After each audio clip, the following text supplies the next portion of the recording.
Hi, I'm Brent Johnson, and today I'm at St. Patrick Catholic Church in Erie, Pennsylvania. With me is Bryan Timm. He's going to show us around this wonderful instrument, which I've heard a little of, and it sounds amazing. Tell me what we've got here. Well, you have an A.B. Felgemaker organ at its core, Opus 901, that was constructed for the church. It is the only instrument the church has ever had, and it's been through many different years of changes. And late 1900s, early 2000s, the building itself was in a state of disrepair, and the parish had started reconstructing the whole sanctuary. As you look around the room, you see all the artwork that has been restored and everything else. An amazing room, yes. 14, 15 years later, the church came back and said, what do we do with our organ? We want to do something with it, and they looked at all options. The original organ, as you face the case, was stacked in the center. It was tubular pneumatic. Of the Victorian era, the grate and the choir was down below the impost here and somewhat buried, and the pedal flanked each side, as one would expect mechanically set up with a tubular pneumatic. The console instrument. would have been up in the middle. Actually, the console was never built into this case. The console always sat in this position. Okay, it just looks like there's a perfect spot where it could have gone. There is, but this is one of the only Felgemakers that actually has a built-in bookshelf. Oh, all right. So this is out of the era when they were building the console into the case, and I'm assuming that there were templates and all where the console would sit.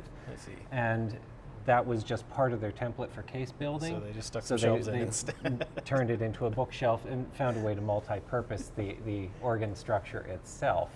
Well, I want to say this is my first Felgemaker I've seen. Where was that company located? Felgemaker was a local company. Okay, here in Erie. Originally they started in Buffalo, migrated to Erie in the 1870s, and continued to produce instruments up into the 1900s, where there was a transition of power, and probably a more common name everyone would know is Tellers. Oh, I see. Was an outgrowth and took over the Felgemaker business and forwarded that into the 1900s. So yes, we have seen a Teller's organ while we've been here in the area. So yes, definitely yes. There's a lot of those around. All right. Absolutely. So what happened then when once the room was rebuilt? Once the room was rebuilt, we got into. At that point, the organ had been electrified. The tubular pneumatic key action had been abandoned. The mechanical action was also abandoned with that for the stop actions. The church had been through, and to stay out of the sordid history, there was fire in the building which brought the dome down at one point, and various stages of reconstruction. And like any other instrument, again, it was constructed and voiced in the Victorian era, where it really wasn't competing for other sound.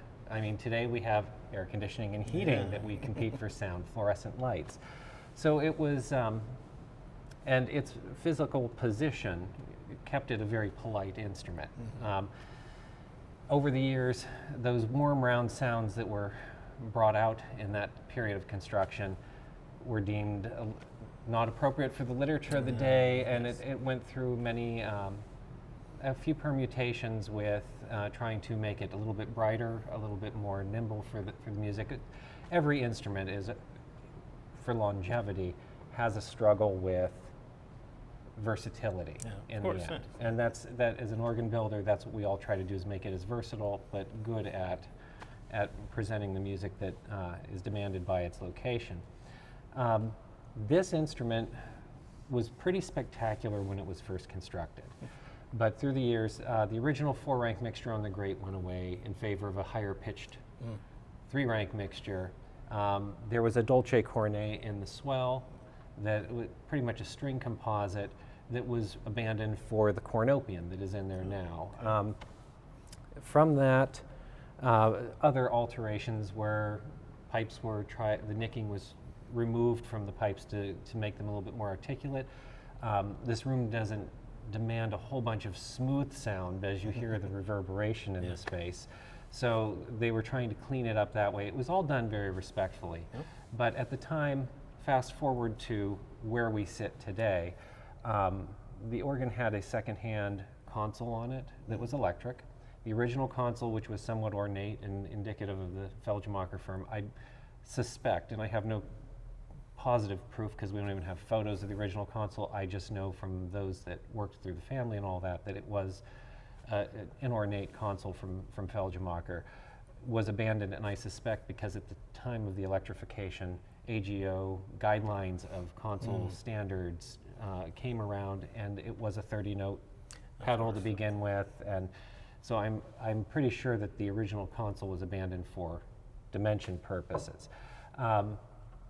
So at this rebuilding time, we took a look at it, and the questions as consultant to the church that I asked them was the importance of, do you want to keep it? Do you want to remove it? Do you want it, you have to think of all this together. They were very centered, as you see the rest of the building, on doing it and securing it for the next 100 years of its life. Oh, that's wonderful. So they made a very sound decision. Again, I was basically just educating them, open the doors, this is what you have, this is what you can't access, and here are the problems. So they elected to go on the hunt for an organ builder, and they picked on their criteria. They wanted things as local as possible because this was a local organ. Locals had taken care of it. It's a wonderful example of Erie organ building because actually another factoid of this is Gottfried was the pipe maker for Felgemaker. Okay. And Gottfried pipework adorns many historical instruments around the globe.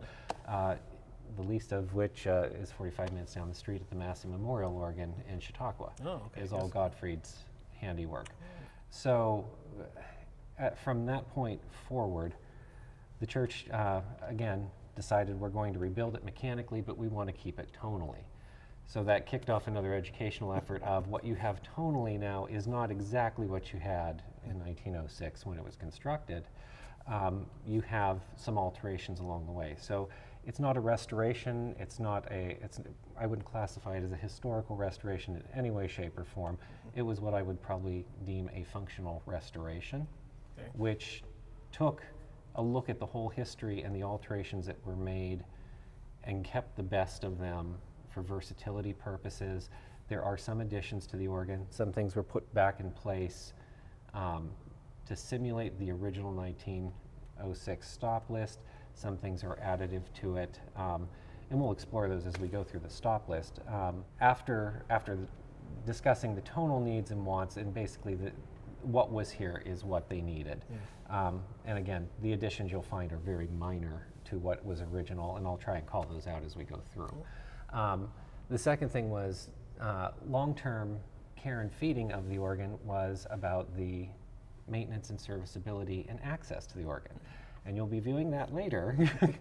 And there's only one sticking point, and that's getting up into the organ. But other than that, everything you can walk underneath. You can walk underneath the organ to service all of the action underneath it. You can, once you are on top of it, you will find that you'll have generous walk boards and spacing to access for tuning and the regular maintenance, so it doesn't add to higher bills down the road.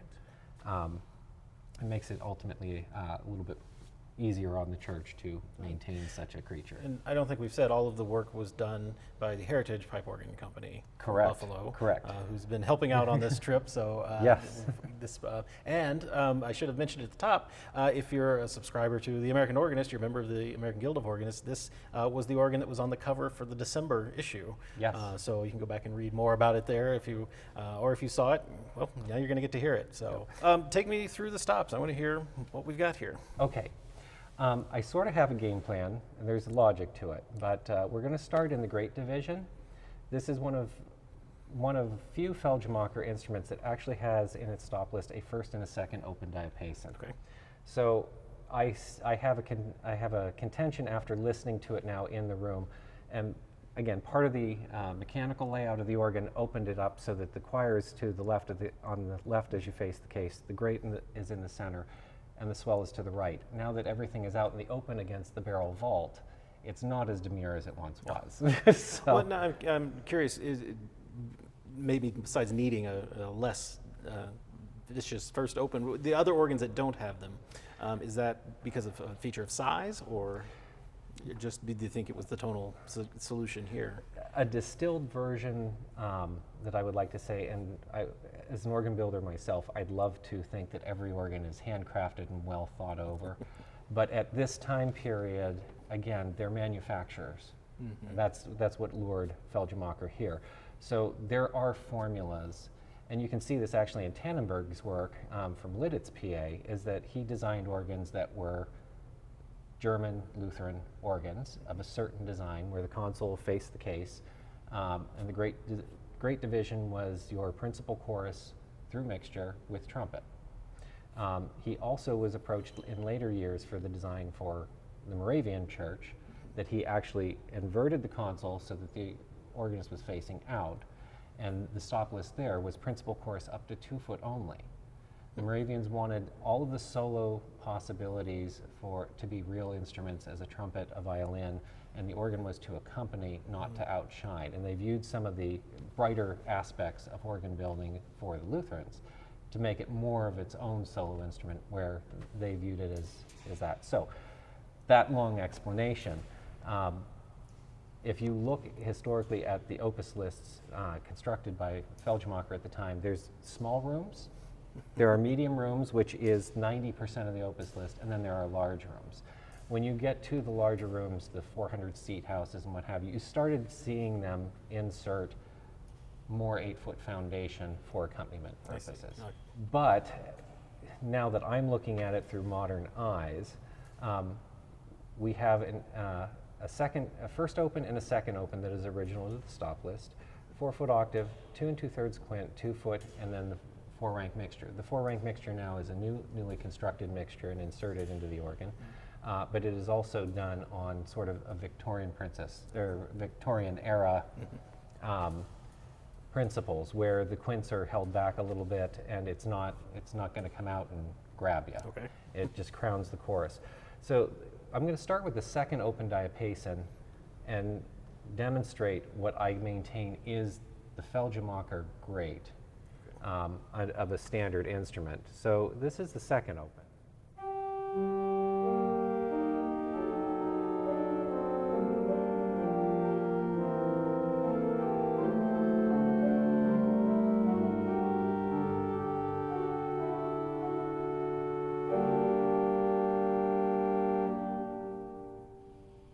That's already pretty big. It is pretty big. I mean, I would consider, you could tell me that was the first, and I would believe you. So I'm going to compare it right away to the first, so you have that in frame of mind.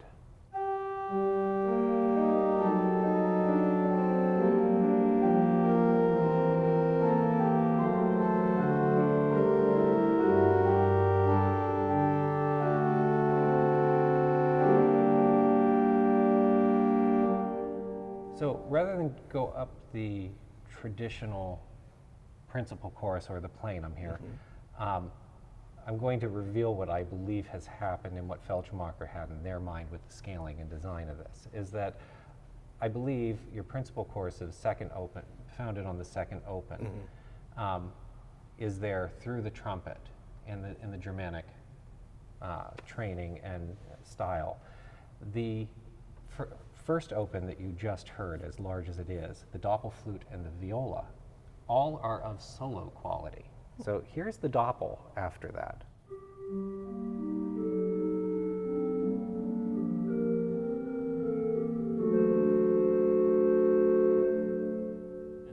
It's very present. It's very present. Big. And the viola, the same thing.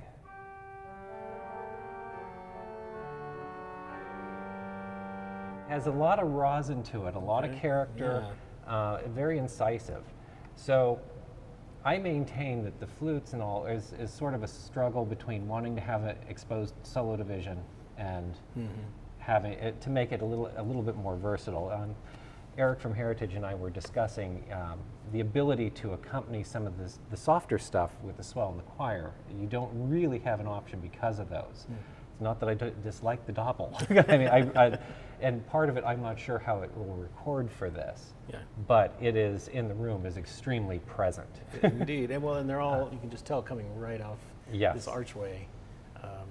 It feels like they're just right here in our laps. and you have two vantage points. I call this room the crock pot for sound. Here you'd get a lot of the character at the console, but you're not hearing it truly as it is because it is going over the barrel. Once you're downstairs, the 8-foot line just continuously expands as you draw on the organ. So unfortunately, our microphones are down there, and what I think is the best spot to listen. So good. I've been hearing. So let me continue real quick down. I'm just going to build up your principal chorus here. So we're back to the second open.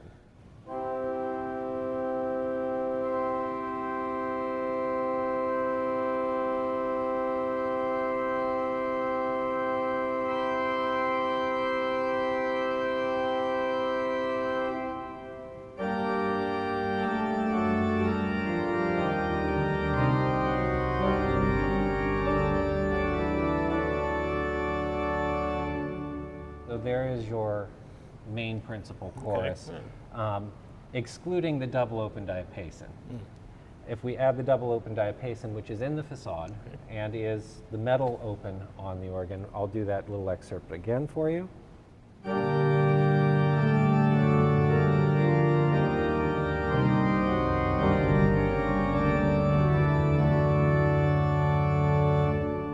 Additional gravity to it. I'd like to hear the 16 just by itself. Absolutely. To see how that. Let's just descend the scale for you.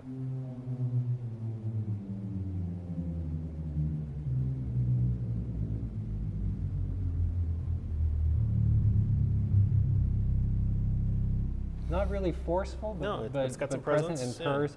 I will add that the original 16-foot double open actually ended at D sharp, and in its reconstruction, the last 3 pipes were added to separate it out. It shared the last 3 pipes with the 16-foot violon that we'll get to. Okay.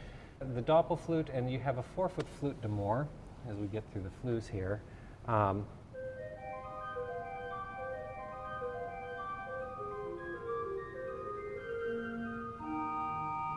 Paired with the doppel.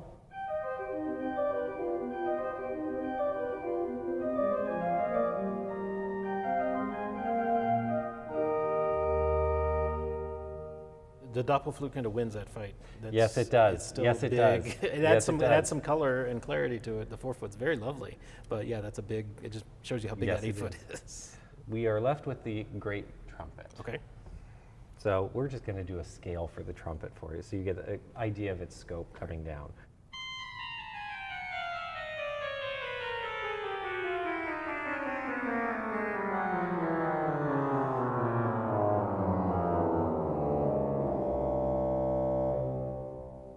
And I will do a quick little example.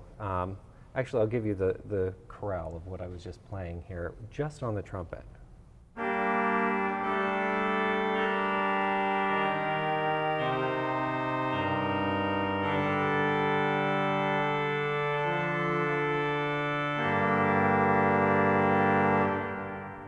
little bit of snarl, a little bit of bite. It's pretty bright, but it's not overwhelmingly loud compared to at least some of these other stops here in this division. I'll give it to you in conjunction with the principal chorus. Okay.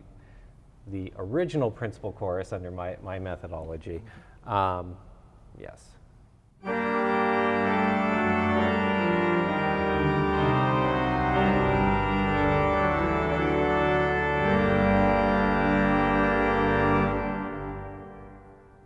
Yeah, it adds a lot of brightness to it. Yes, A lot yes. a lot of power there. Combined with, not to get into too many combinations here, but combined with the first open, will give you a little bit more power. The first open does sort of fill out the lower end of the harmonics with a little bit of bite. And the last thing on the great is just simply, this was a function of the rebuild of the organ. Since the majority of the double open is in the facade, it would have to be on a unit action to begin with. So since we had first open, second open, I decided through conversations that a third open wouldn't be a bad thing at 8-foot pitch. Sure. That's not entirely true. One of the things that, as I mentioned earlier, I've known from the history of this instrument is trying to make it a little bit more Baroque, a little bit more nimble. And as you've heard in the first and second open, on the backbones of this instrument can accompany the congregation on its own, Yes. but it sort of muddies up your Bach. So the 16-foot double open at the 8-foot pitch is smaller than both of the others. So we took advantage of that to say, let's just put it in there and allow it to be accessed at 8. So if you want to do some faster passages in this room and stuff, you've got a lighter 8-foot to work with. It's so common that the 16-foot great open is usually used as a second anyway. So Yes. here you've done it as a third. So Yes, you've got yes. that extra, you might as well. Yeah. Okay. So that concludes the grade. It's a wonderful restoration I've heard so far. Let's just stay on this side. I'd like to hear Okay. the choir. You know, stay with the choir. Let's start off with the melodia. We'll get to your favorite examples here. So the choir is to our left here, and the 8-foot melodia.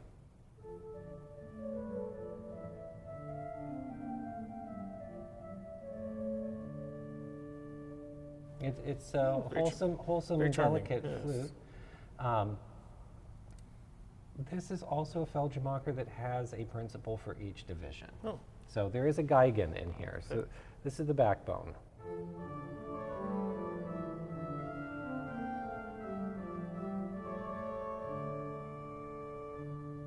Very Geigen. There's a lot of string in there. Yes, yes, there is. Okay. Let's go to the Dulciana. How can we? There's a reason I'm trying to avoid the Dulciana, but let's go to the Dulciana. We'll just stay with it. So here you go, and boxes are open on it. So.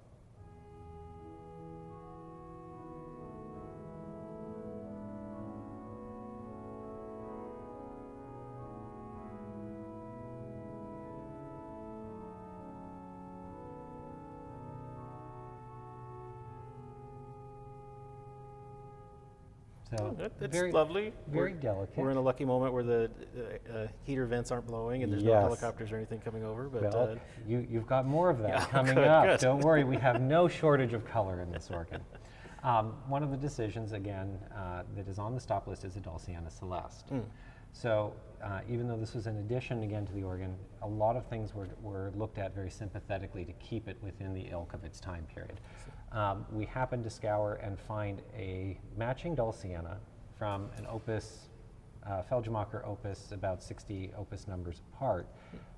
It had been broken up, and we had it in its entirety, so we managed to add it in as a mating rank to the Dulciana. Wonderful.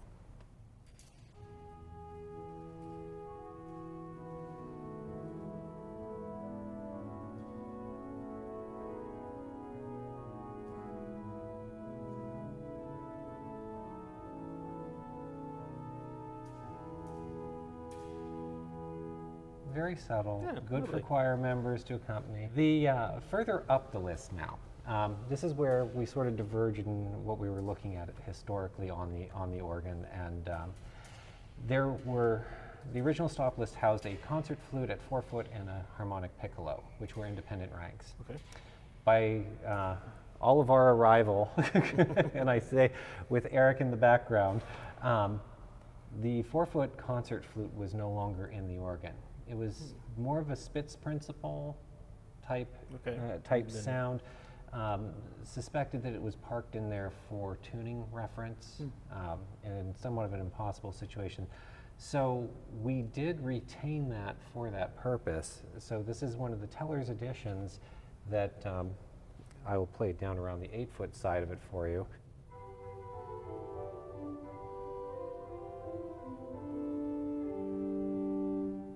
So it's neither fish nor fowl, but it does give a little bit of clarity into that division. So again, budget always being a constraint and everything else, we still wanted to get back to simulate the original choir. So we did have the 2-foot harmonic piccolo. Oh. So it is actually on a unit action, and we've extended it down to the 4-foot pitch.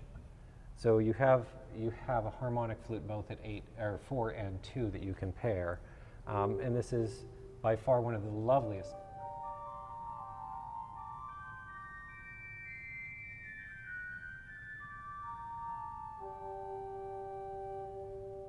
It is lovely. It has that embouchure sound to it. So combined, we'll add it in and do just the flute course based on the melodia then in this division.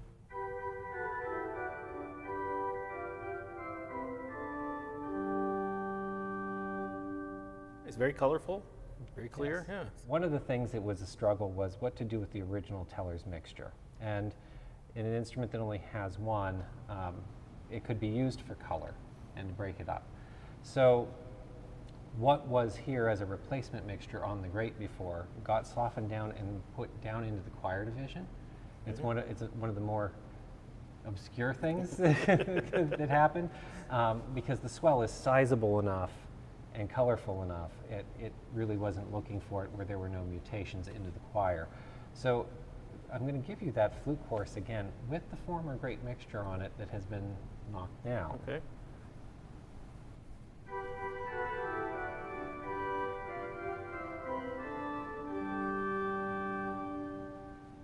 That's interesting. It is. It blends in well. It just adds some just a little bit of brightness to it. The flute course is already pretty clear and bright. Yes. So Yes. what does the mixture sound like by itself? Just for Mixture by itself. Let's climb.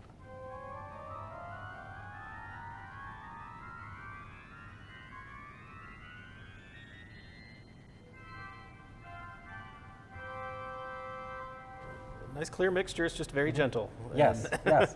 Which can come in very useful when you're accompanying a choir. Sure. Especially since you have it under expression at this point. Okay. Clarinet. Typical of its beginnings, actually had the first octave of it was a half-length or quarter fractional fagotto construction, and then at 4 foot became a clarinet that we all know and love. So this is the clarinet from 4 foot.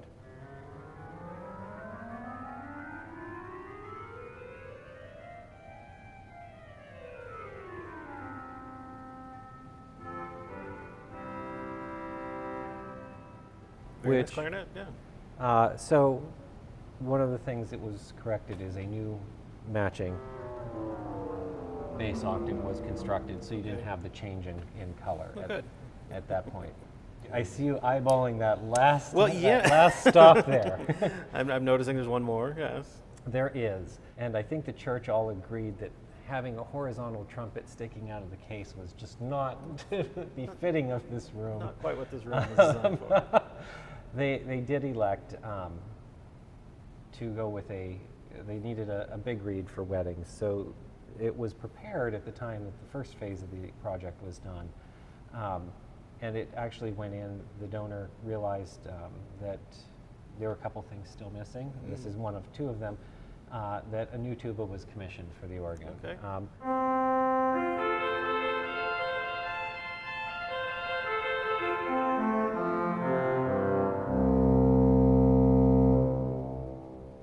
I mean, that sounds like an early 20th century big horn. I would believe it could have been original to the instrument. It is, and I will admit my first reaction upon Heritage installing it, they called me down and I drove down and we listened to it and we said, is it big enough?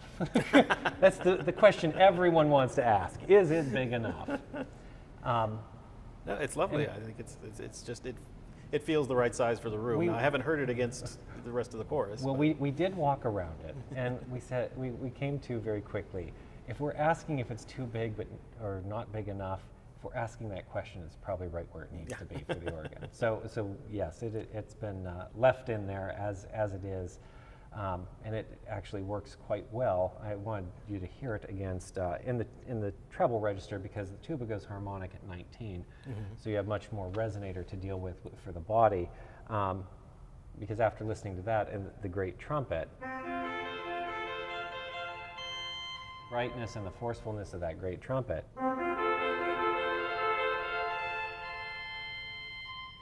You have sustainability as it ascends the tenor register here. I see, yeah, it's much darker color, but still has that power throughout. Yes, so. absolutely. All right. Very good. Well, that's our choir and our great. So let's go look over here at the swell. All right. On their side. Tell me what we've got. Okay. In the original spec, as I mentioned earlier, there was a 3-rank Dolce Cornet. That went away for a cornopian. In one of the rebuilds and periods of its history. So we'll get to that as we ascend the stop list here.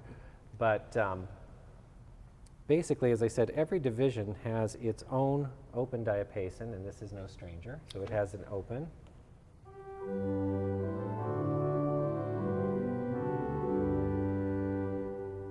Okay. Sort of warm and fully, and Sounds like what I'd call an English diapason on a lot yes, of stop lists. yes. You have, well, now that we'll take advantage of the heaters here. If you can hear this, it's still too loud.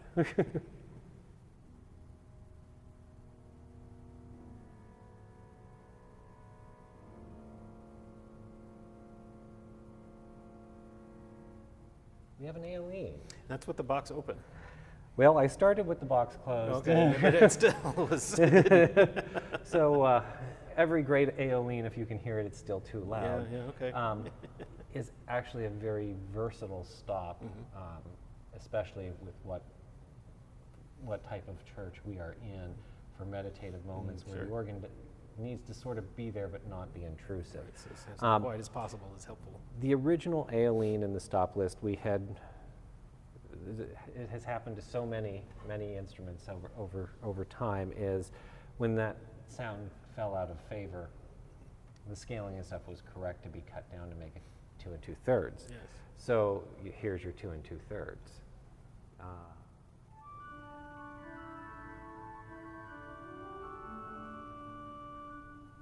So that was the Aeolene. That was the originally. Aeolene Okay. that became the 2 2/3 to the organ.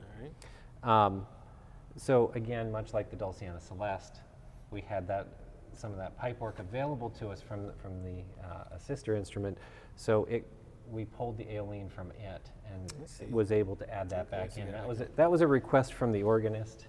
That was really a driving thing, that he wanted the Aeolene to come back in. Yeah. You do have your solitional.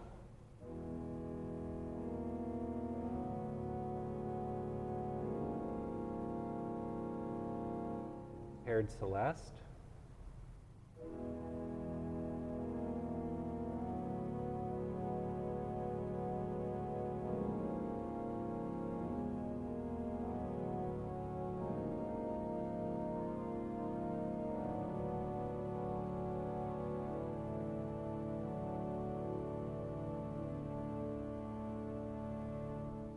Very keen and but calm and gentle too. Yes. It's not real. Yes. Not real forceful. Okay. The 8-foot stop diapason also has a story to it here. Is the original stop list had an independent 16-foot stop in the manual and an 8-foot similarly constructed wood flute. It would have been nice to keep that all together, but this did go on to a unit action for space restrictions. Okay. And again, as you're hearing throughout the rest of the organ, we don't lack for foundation here. So the stop diapason, which was the larger of the two, has remained in the swell.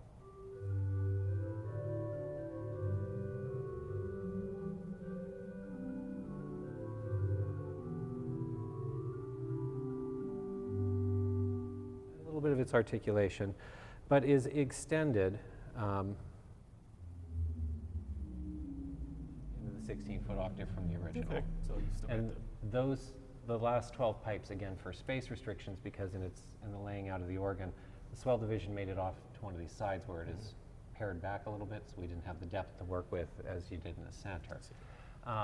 The 12 pipes of the 16-foot bourdon are housed on top of the swell division, and they speak down in. So when you take your tour, you can look up through the door and see them smiling at you. This swell division also has a 4-foot harmonic flute, very typical of the Victorian area.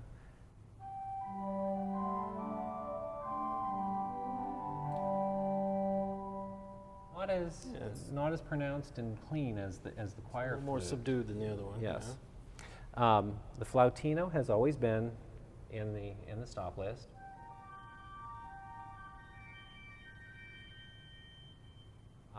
Which is non-harmonic. So which brings us to one of the complications. So in similar regards, we've discussed the 2 2/3. The 2-foot flautino is here. We only needed to construct a tierce into the swell division to get your cornet sound back. And since the 2 2/3 had already been separated out, Let's give you just the tierce on its own first.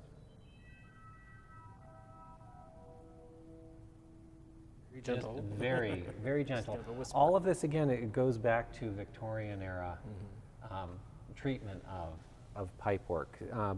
Gentle giant, really. But it does mount up to be something a little bit more.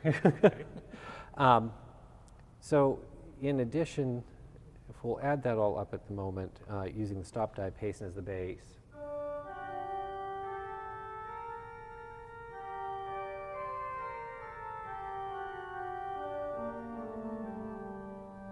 Gives you your cornet. Yeah, the partials are they're not contributing as much as they normally are called on. Correct. They're It's not mounted or solo quality Yeah. of any type, but it does give you the color, which would have been very similar to a three-rank Dolce cornet of the time, which would have been all string-based and very small scale. Well, are these scales, I mean, can you put those on top of the Celeste, and does it add that brightness that like a cornet mixture would have added to a string? You could add it to the Celeste. We'll use the Violina and the Celeste underneath that. Okay.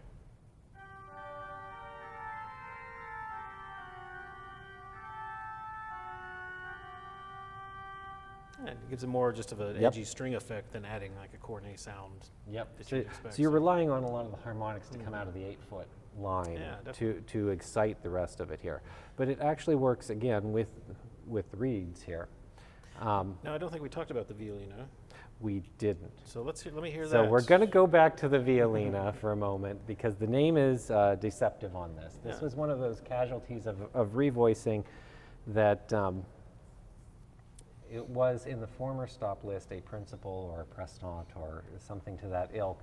It was the original Violina that had some more aggressive treatment to it. So tried to pull it back to a little bit more of its flavor, but Violina is what we settled on because it was the part of the original stop list, but it is not truly a 4-foot string as you would expect. So.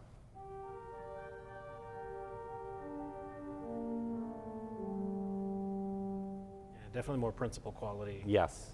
Sound there. But when you put it with what does it sound like with the 8-foot solutional?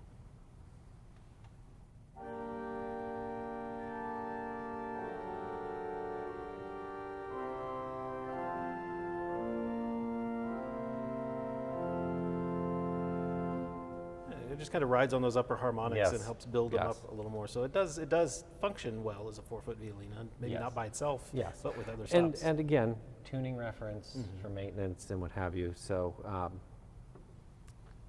we've kept it in there, give it its traditional name, but it is a surprise tonally when you draw it. That's all our flues then, is it? It is all of our flues Okay. except for the trick draw knob. Oh, good. There's more tricks. I like There's it. more tricks to such an organ. So there are instruments in Europe that have dome organs or the little got rossignols, and you've got little devils that pop out of the case and what have you. Here we have surprise draw knobs. This is actually part of that, drawing it back to its original stop list. It was really requested, can we have a Dolce cornet? Oh, I see. It becomes a time financial constraint and in the scope of the big project to say it went away for a reason, and you already have a cornet by just adding the tierce into it. However, the one thing that the Dolce cornet did have is it was its own independent 2 2/3, 2-foot, and 1 3/5. So we did put the draw knob in case anyone wants to memorialize and put it back in the future. So it is prepared, but in the time for it to be prepared, as I said, the 2-foot flautina was always independent. So the Dolce cornet would have its own 2-foot enter. We took advantage of the tierce and the Nazard as a double draw on the cornet, which pulls in the 2-foot flute out of the Borden now. Oh, okay. So since the Borden only plays at 16 and 8 down here, so for the time being as a placeholder, as you do draw the cornet, this may or may not be audible. Here's your cornet again, as the organ has a cornet at the moment. You get that. Yeah. You get a reinforced 2-foot line. Yeah, it definitely adds adds that to it. So, So good. it's the place holding draw knob, Okay. but we wanted to make it a little bit more functional. So always, it wasn't always good for potential donors to know Yes. there's more work still. Absolutely, That can be thrown into this organ. absolutely. The swell also houses what replaced the three-rank Dolce is the cornopian, which is a little bit darker, more of a hunting reed.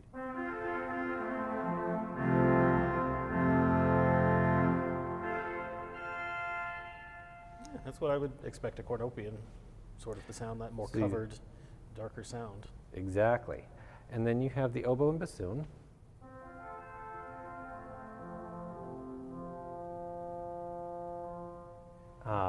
Sort of, as we were playing around a little bit earlier on the way in, let's take that out for a moment.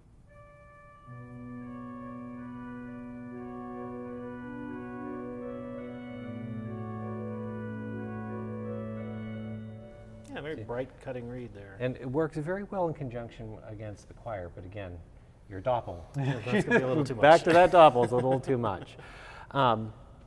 So the project was executed in 2 phases. And the part of the first phase was the addition of, we'll get to the pedal trombone here in a moment, which you will thoroughly enjoy, but the oboe and bassoon, we were missing a little bit of gravity in the 16-foot line for accompaniment out of the swell. So the oboe was put on a unit action. Okay. And I might add, all other flues in other than the units that I have mentioned, everything else sits on electro-pneumatic slider chests. Okay. So the original action has a little bit larger channels. The original channels were a little bit narrow to support some of the scales that are up there. So, so this was one of the ranks set on a unit action and extended. A 12-note extension was added again to give some color for accompaniment.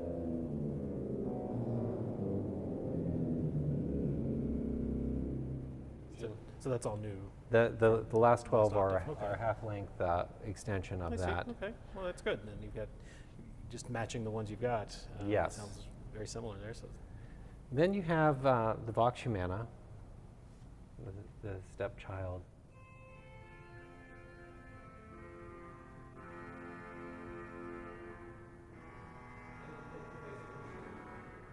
It can take the place of your strings. Oh.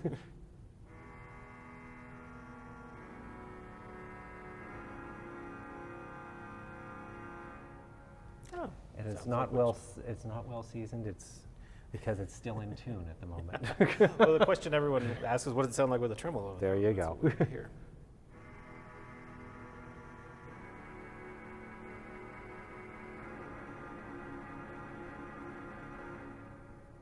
It will remind me of many choirs.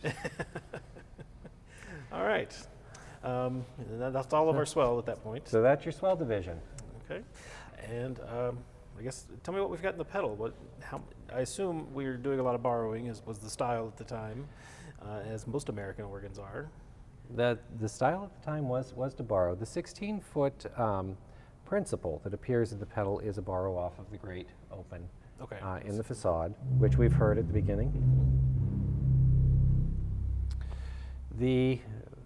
Let's see if I can identify all the borrows first for you. And one I traditionally forget, the swell 16 is Borden or sub bass, is the Borden. I believe It's over there. Okay. that's a borrow. I think the choral bass and the open are also off of the facade. And then other than that, then we're down to the raw stuff here, and that is the double open, wood open diapason.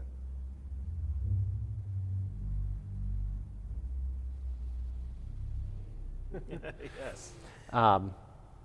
So there is a double open. The violone is a full length 16.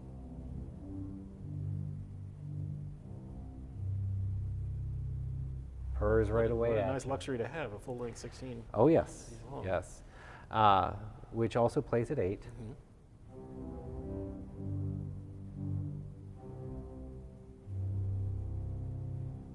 Lovely. we can't go away with it.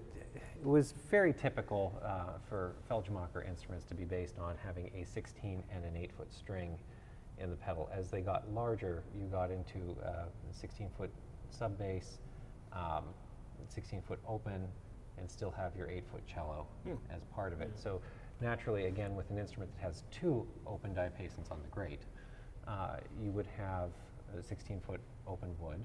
You'd have the 16-foot violone, the extension there to grow it up. And the organ never had a 16-foot reed.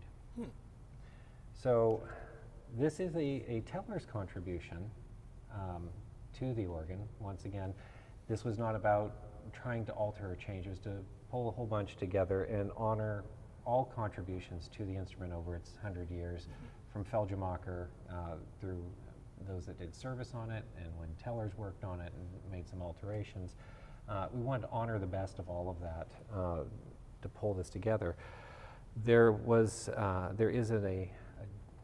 another parish in town that has had a teller's instrument that has been silent since the 80s. I was aware of it, made the church aware of it, that I had heard stories. I had never heard the rank before. This is the big mystery rank, that tellers had one 16-foot wooden trombone in town. So I notified the parish here about it, and they actually brokered a deal with the other parish to purchase the materials to incorporate into this instrument because it had the ties through tellers. Interesting. Until it got cleaned up and revoiced and set in here, it was an unknown because no one in recent history had heard it. Wow. And, that's what we call faith. 40 years. And I do believe it does not disappoint.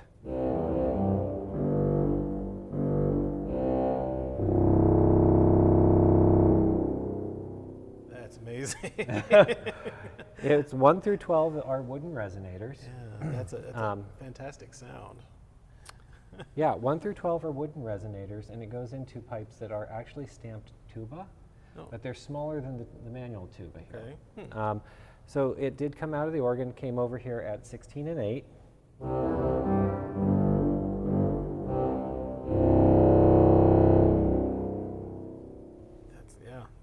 That's a great addition, and to know that it's possibly what this organ could have had if they had Absolutely. Had space and money at the time to put in a 16-foot reed. Part of the collaborative efforts with everyone involved in the final product that Heritage designed here was the script font. Again, we didn't have plans for the original console. We knew that the sort of modern, sleek design tilting tab console that sat here previous to this iteration was not even matched to the church. So this was actually designed all new console. You notice that the moldings around it match the egg and dart molding in the building. The Roman arches and stuff mirror what's going on in the rest of the building. So we sort of approached from the mindset of if Felgemaker were doing this today, what would they pick up on and do for the space? Even to the point, if you look at the expression shoes, that the original Felgemaker shoes in their consoles were cast iron. We don't have access to those, but we do have access to equipment that we can image it, and we copied the Felgemaker shoe design into the wood of the expression shoes. See, I was wondering where that came from. But the script was actually from the organist. He went on a hunt to find, through his historical records and the other Felgemaker instruments we know of in town that are in original state, did a lot of comparing to the hand scribing and stuff that was on there, and actually selected the font to which closest matched what Felgemaker would have done. I see. So. Well, it looks fantastic. And I love the dials for crescendo and for when your volts tells you that the organ is on. I assume to maintain some historic reference there. Most Felgemaker consoles had a wind indicator attached to a pulley that would tell you that the instrument was on. Okay, so yeah, we've done that with, they look like they could be from 100 years ago easily.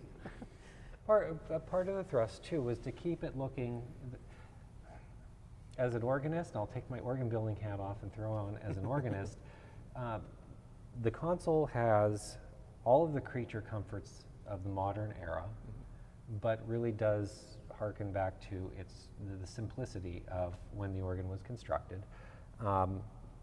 Even down to, the pistons are spaced out. We could have put all the options in there that the solid state control system has to offer, but just like why we use naturals and sharps that are different varying colors is that your peripheral vision comes into play quite a bit as you're chugging along. Sure. You've got white space that you know where you're headed. So yeah, a lot of the modern things are not drawn forward, or where they are drawn forward, like the 2D indicator does not show up. Really, it's out of your vision unless it's on. Yeah.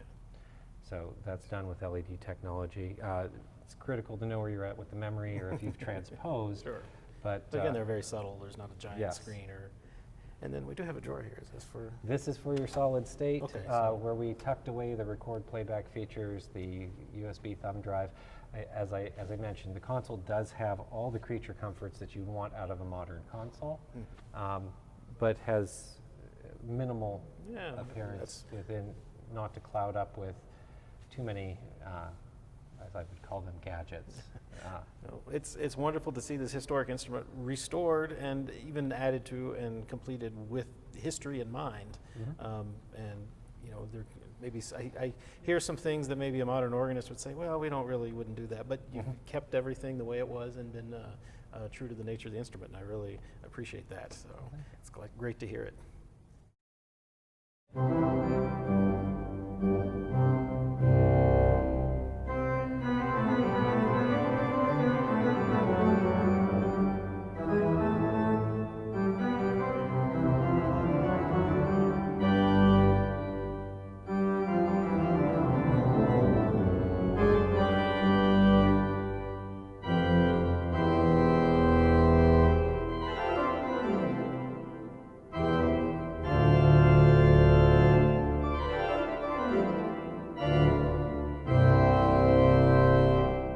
We get into the organ by coming through the chamber here, and the front panel opens up.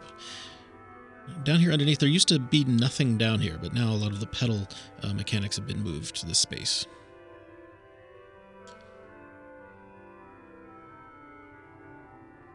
There's our stop wood, and then the reed is behind it. There's our relay. We can see the chest for the facade pipes, with the tubing going up. Here's the treble end of the pedal ranks.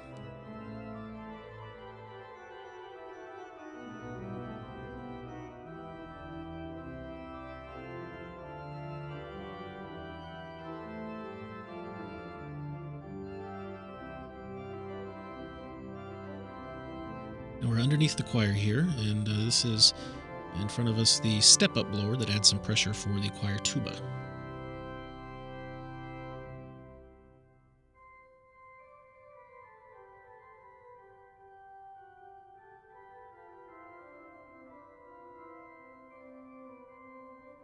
Now we're over back near the door where we came in, and this is the pedal regulator, a sideways Holtkamp styled Schwimmer. And this ladder takes us up. Here we are looking down. We're on the walkboard here by the grate, and these are all of the grate pipes. A nice big spacious area here. We see the big first open diapason and the doppelflute here at the front of the chest. Indeed, it has a mouth on either side, a true doppelflute.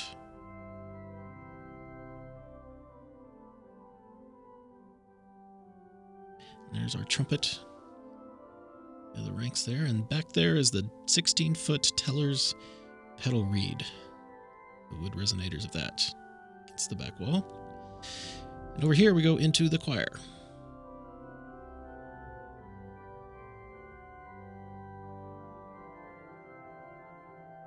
Tuba's there to our right.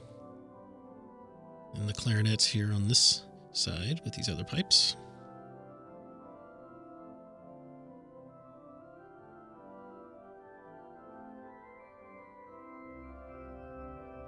Nice tall chambers, so we have these 8-foot pipes, plenty of space for them.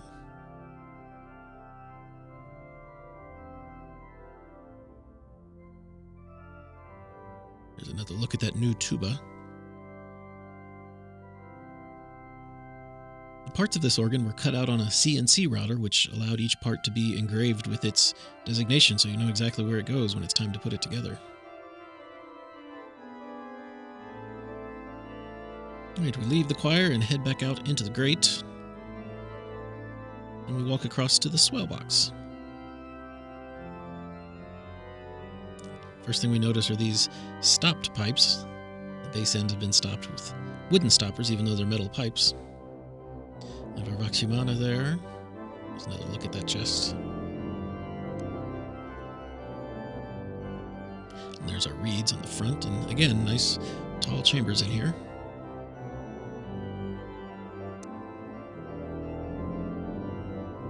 It's the bassoon oboe. With the cornopian behind it.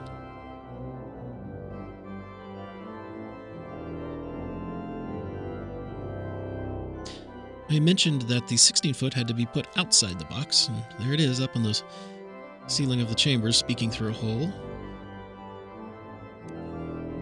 As we back out, we can see the chest that plays those pipes. Here's some of the tubing for the facade pipes.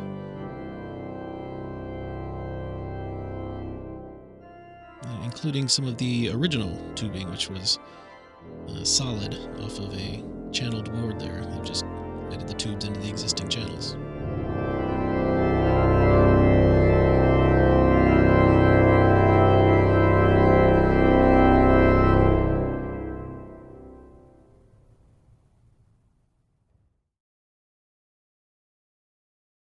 Bryan, thank you so much for showing us this wonderful 1906 Felgemaker organ, still speaking here in the room it was built for. Now, it was modified by Tellers over the years several times, and who knows who else might have messed around with it. Absolutely. But all of the final work was done by the Heritage Pipe Organ Company from Buffalo. And in the description, you'll find a link to their website. From all the work I've seen of them around here, they're a fantastic company. If you're in Western New York and need service or organ repair or restoration, give them a call. They are fantastic guys, and I can't recommend them enough. This is the last video of the year, so Happy New Year, first of all. We're going to take a little bit of a break. This is the time of year when organists don't want me knocking on their door, and they don't want anybody bothering them, so you can understand it's hard to get out and make new videos right now. But we will have more coming in the next year, so make sure you're subscribed to our channel and you click the bell to get notifications. And if you like this video, give us a thumbs up. That always helps other people find our videos. If you'd like to become a sponsor, the 2022 fundraising drive has just about begun. So go to our website, organ.media, and you can click on support and help us get lined up to make some great videos next year. In the meantime, for streaming classical organ music, you know where to find us, organlive.com, Positively Baroque, and the Organ Experience. They're still there and running 24 hours a day, completely for free. That's it for now. Thank you again, Bryan. You're welcome. Thank you to the guys at Heritage Pipe Organ Company for helping make this trip possible. I'm Brent Johnson. I'll talk to you soon.